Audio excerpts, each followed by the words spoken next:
Allahu është përbleft hoxhën ton të ndëruar për të fjalë të bukura.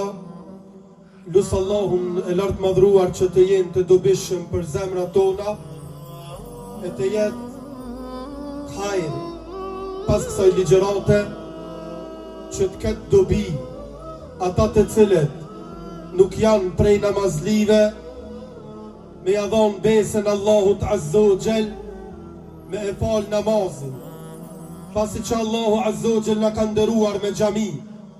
E kemi pothuaj se çdo njeri afër xhamien.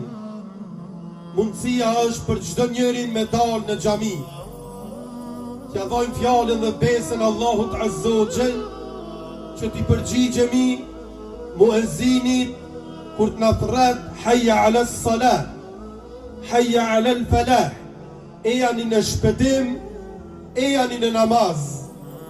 Ata të cilët ju kanë nënshtruar drogës, ata të cilët ju kanë nënshtruar alkoholit, ata të cilët ju kanë nënshtruar muzikës, ata të cilët ju kanë nënshtruar zinas, ata të cilët ju kanë nënshtruar mëkateve, gjunaheve, si që përmendi hoxha ajetin e Kur'anit, kul ja ibadi alladhina asrafu, Allahu Azza wa Jall me gjithate nuk na ka thirr, o ju zinaçar, o ju alkoholista, o ju drugirasha, o ju njerëz të prisht, por na ka thirr me thirrjen më të mirë, ja ibadi alladhina asrafu, o robët e mi që e keni tepruar në gjunahe, o ju robët e mi që e keni tepruar në gjunahe, kthejuni Allahut,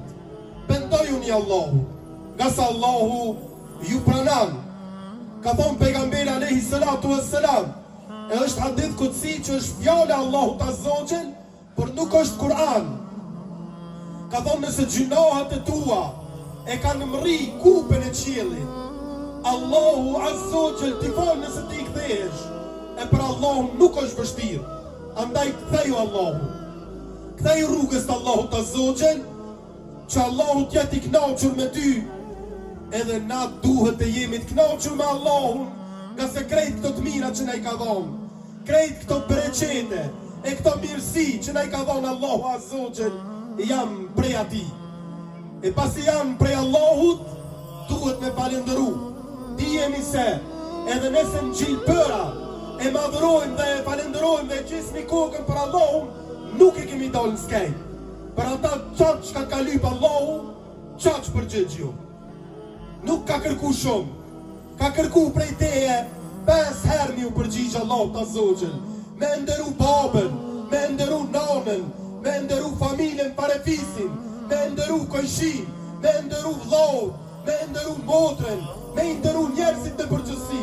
Mos mi u bo keq, edhe nëse ata kanë bo keq. Mos mi u kthi me të keqe, edhe nëse ata kanë bo keq. Nga se të keqen ka thonë i dërguari jon, ktheje me të mirë.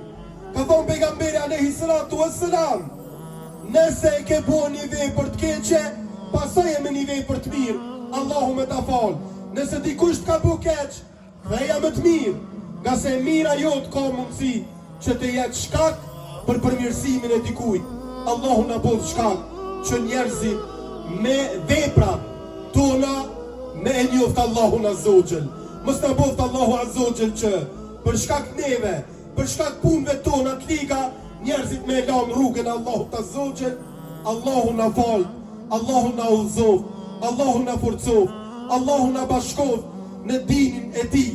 Allahu Azza wa Jall na vllazërov, na bëj vëllezër për hir të Allahut te bareke wa taala, e na takoj në takimet të radhës, në takimet tjera. Zoti ju nderoj dhe ju shpërblet e ju përmirësoj gjendjen juve, neve dhe gjithë vëllezërve dhe motrave në këtë vend, posaçërisht dhe në përgjithësi në krejt vendin ton. Zoti ju nderoj. Assalamu alaikum wa rahmatullahi wa barakatuh.